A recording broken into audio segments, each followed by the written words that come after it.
ماشاء اللہ، سبحان اللہ، دل کو چھو لینے والی آواز اور اتنی پیاری معصومی۔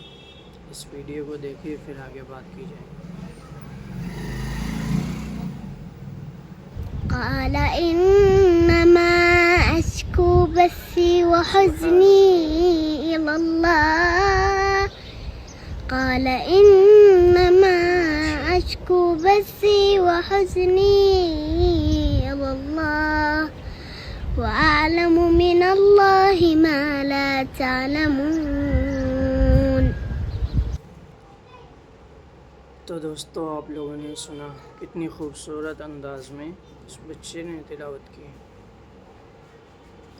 پیارے بچے کو دیکھ کر سب سے پہلے خیال یہی آتا ہے کہ اس کے والدین نے اس کی کتنی خوبصورت اور بہترین تربیت کی ہے۔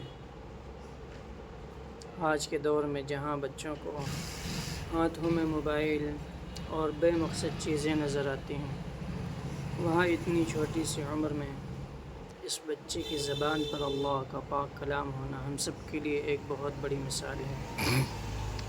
والدین کے لیے تربیت کی چند اہم باتیں۔ گھر کا ماحول سب سے پہلی سیڑھی ہے۔ بچہ وہی سیکھتا ہے جو اپنے گھر میں دیکھتا ہے۔ اگر والدین خود نماز، قرآن، اچھے اخلاق کی پابندی کریں تو بچوں میں وہ عادتیں خود بخود پیدا ہو جائیں گی۔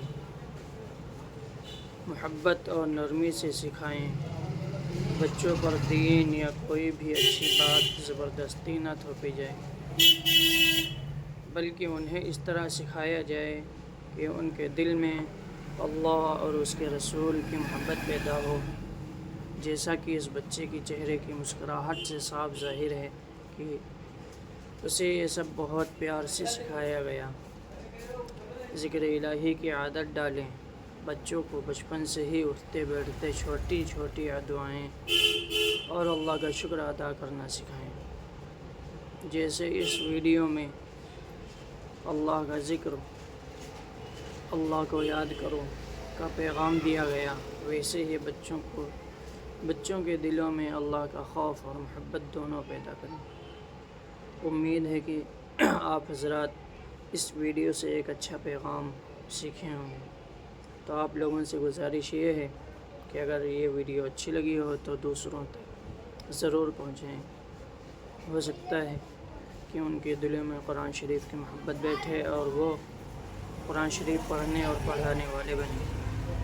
اللہ تعالی ہم سب کو عمل کرنے کی توفیق عطا فرمائے۔